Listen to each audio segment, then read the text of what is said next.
ძალიან სასაცილოა, მაგრამ არ მინდოდა მასწავლებლობა და რა ჩავაბარე კლასიკურ ფილოლოგიაზე, ყოველმე ეკითხებოდა, რომ რატო ჩავაბარე მასწავლებლობა, მეუბნებოდი რა უნდა გამოხვიდე, არა მასწავლებელი.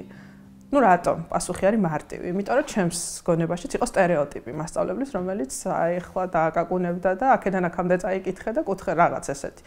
და მე მაშინებდა ეს ხატი მასწავლებლის რა რაღაცნაირად და დავიწყე აი ისე სულ შემთხვევით მივდიოდი ექსპედიციაში, სტუდენტურ ექსპედიციაში და უბრალოდ წავედი გასაუბრებას და აღმოჩნდა რომ მომცეს ეგრევე თან პირველი კლასი.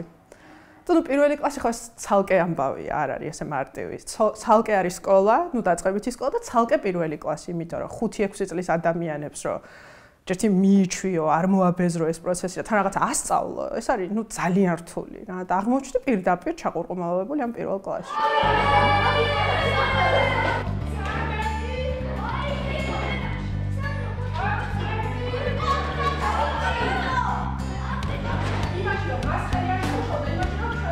მე ნელ-ნელა უკვე მე 11 წელია რაც ამ საქმეს ვაკეთებ და ნელ-ნელა ჩემ დაგასაკვირად აღმოვაჩინე რომ არის ავთია ალბათ ყველაზე შემოქმედებითი პროფესია არ მიწყენ ალბათ სხვა პროფესიის წარმომადგენლები და აი ძალიან საინტერესო რაღაცა მომენტში გაქვს ფრუსტრაციის შეგრძნება რომ აკეთებ დაუსრულებლად და არაფერი ამ ბავშვებთან არ გამოდის და რაღაც მე ისე უცებ მოდის ეს ნაყოფი და ისე ხდება ეს შენი ჩაყრილი მარცვლები და ისეთი საინტერესო არის რომ აი გიღირს ცხადია რომ არის ერთ-ერთი ყველაზე დაუფასებელი პროფესია ხა არაფერს ახალს არ ვამბობ დაუფასებელი ძალიან შრომატევადი იმიტომ რომ ფაქტობრივად არ დადეგები რასაც ქვია და ყველას გონია რომ მაგ დროს ყველა ისვენებს მასწავლებელი მაგ დროს არ ისვენებს რაღაცა პათეტიკურად არ მინდა გავმინდოს მაგრამ მართლა არ ისვენებს იმიტომ რომ მთელი ტვინი შენი მატერიალური ფიზიკური გონებრივი რესურსი არის მიმართული იქითკენ რომ თუ ცხადია გასიგრძება განებული გაქვს ის პასუხისგებლობა რაც არის მასწავლებელი რა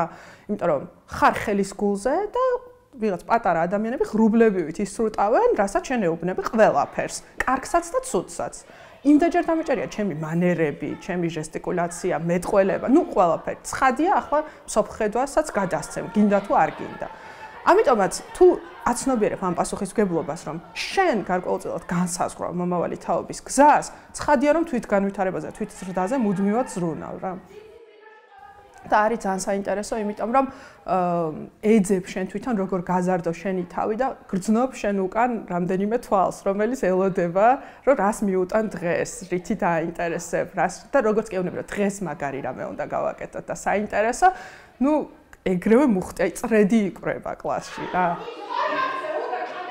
რაღაცნაირად ქვეცნობიერად ვცდილობ რომ დავანგრიო ეს სტერეოტიპი იგივე ის რომ რაღაც ჩვეულებრივი ჩაცმულობა ვთქვათ რაც მათ მოსწონთ ხო არა ესეთი რაღაცა რომ მასწავლებელი მოვიდა ანუ ცხადია რიდი უნდა ჰქონდეთ და არავინ არ ამბობს იმას რომ რაღაცა ფამილიარობაში გადაიზარდოს ეს ყველაფერი რასაც ვერ ვიტან პრინციპში მაგრამ ანუ შენიანად უნდა გრძნობდნენ და რაღაც მომენტში უნდა გრძნობდნენ რომ მათნაირი ხარ. ძალიან ხშირად ვლაპარაკობ, თქვა რა მიყვარს, რა არ მიყვარს, რა მეზარება, რა შემშლია. თქვენს მას თავიდან ასეთი რეაქცია ჰქონდათ, რომ თქვენს და სულაც არ მინდა რომ რაღაცა ხატი ჰქონდეთ მასწავლებლებს. ყოველ შემთხვევაში ჩემი, ხო, სხვა მასწავლებლების არ ვიცი, მაგრამ მე არ მიმაჩნია ეს სწორად, რომ მასწავლებელი რაღაცა ხატად ყავთ ამ ბავშვებს, რომელიც შეცდომას არ უშვებს, რომელიც რაღაცა ცნობილი ხუმრობა იყო რა, არ ჭამს საპირფარეშოში არ დადის რაღაცა ესეთი. არა და რაღაცა ვცდილობ პირიქით რომ დავამსხვრიო ეს სტერეოტიპი და ზოგჯერ არის რომ განზრახ ვაჩვენებ ხოლმე რომ რაღაცა შეიძლება შემეშალოს, რაღაცა შეიძლება არასწორად გავაკეთო, ხო? რატომაც არა, მაცვია მათნაირად, თქვათ, მიყვარს ისეთი რამეები, რაც მათ, ვერთობი ისეთი რამეებით, ხუმრობ ისეთ რამეებზე, ვუყურებ ისეთ რამეებს, რასაც ისინიც უყურებენ და მოსწონთ. ანუ შენიანად უნდა გგრძნობდნენ ისინი. მომჩქეფარე, ანუ რომ მოდის ესე წყლის ხმა რო არის, ჩქაფონის ხმა, აი ეგ არის მომჩქეფარე. მასწავლებელს აქვს რამდენიმე როლი, რომელიც უნდა მოირგოს. ეს არის, შეიძლება იყოს მასწავლებელი მენტორი, მასწავლებელი მეგობარი, მასწავლებელი ფასილიტატორი, რომელიც წარმართავს პროცესების წარმართვას ეხმარება უბრალოდ. ერთი რამე არის მთავარი, რომ მოვლენების ეპიცენტრში იყოს მოსწავლე. ანუ ყველაფერი უნდა ტრიალებდეს მოსწავლის გარშემო. არა კლასის გარშემო, რომ ვაიმე საკლასო გარემო არა მაქვს ისეთი, არა მშობლების გარშემო, არა განათლების სამინისტროს გარშემო, ან ნებისმიერი სტრუქტურის თუ კერძო პირის გარშემო, მოსწავლე უნდა იყოს მოვლენების ცენტრში და მის გარშემო უნდა ტრიალებდეს საერთოდ ეს მთელი პროცესები. და როდესაც შენ აგრძნობინებ ამას, რომ მისკენ ხარ, მოტივირებული ხარ, რომ გაკვეთილი იყოს საინტერესო. და ამისი ხაზგასმა, მე მაგალითად ახლა მე-4 კლასს ვასწავლი და როდესაც გაკვეთილს ვიწყებ, ვეუბნები რა მეთოდით ვიმუშავებთ დღეს, რას გავაკეთებთ. ანუ ისინი ჩვეულებრივად როგორც ზრდასრული ადამიანები, თქვა ტრენინგზე ელოდებიან, რას გააკეთებენ იმ დღეს, მათაც აქვთ მოლოდინი, რას გააკეთებენ. ანუ როგორც კი მათ აღიქვამ ინდივიდებად და ამას აგრძნობინებ, რომ თქვენ ხართ ინდივიდები, მე თქვენთან მოვდივარ მომზადებული, ვცდილობ რომ ვიყო თქვენთვის საინტერესო გარეგნობით, საინტერესო ხასიათით, ხომ?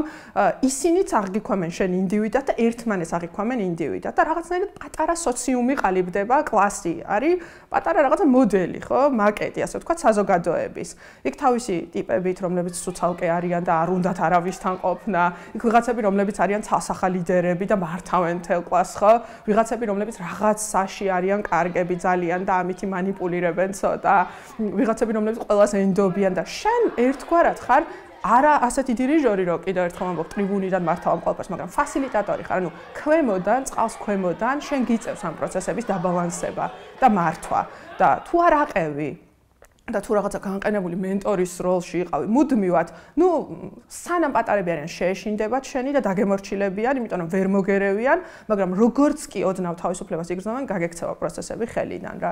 ყველაზე სწორი არის, რომ რაღაცნაირად ჯერთი არ ელაპარაკო რაღაცა პიედესტალიდან და მათ სიმაღლეზე ჩამოხვიდე და ის ღირებულებები რაღაცა არ უქადაგო. ანუ შენ აჩვენო მაგალითი, როგორ უნდა იყოს კაცთმოყვარე, როგორ უნდა იყოს მომთმენი, როგორი რეაქცია უნდა გქონდეს რაღაცაზე, იმიტომ რომ შენგან იღებენ ყველაფერს, კარგსაც და ცუდსაც. ახლა ის ნახატიც კაია, იმიტომ რომ როგორც აბამ თქვა, რომ ეს უფრო ძველებურ სტილშია. ძალიან მნიშვნელოვანია. კი არა და ახლა ვგრძნობ, რომ ეს არის შეიძლება ყველაზე მნიშვნელოვანი, რომ მოქალაქეებად აღზარდო ეს ადამიანები.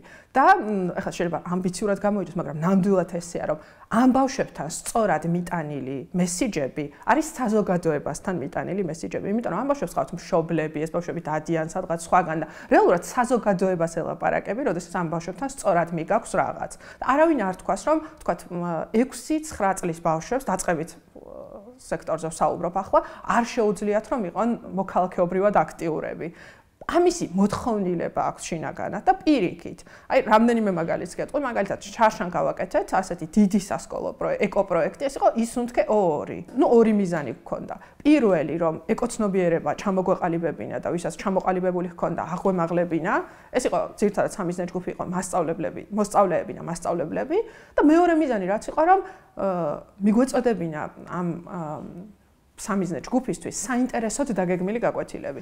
ზუსტად იმ პერიოდს დაემთხვა ვაკის პარკში, იცით ახლა დიდი სასტუმროს ამბები და საკმაოდ დიდი ნაწილი რომ გაიჩეხა ხეების. ბავშვებს ვუამბე ამის შესახებ და ნუ ისეთი აღშფოთება გამოიწვია ამან, რომ დავიწყეთ გადავწყვიტეთ, რომ წერილები თუ რაღაცა გამორფრთხილებელი ზოგმა სლოგანები, ზოგმა წერილები დაწერა.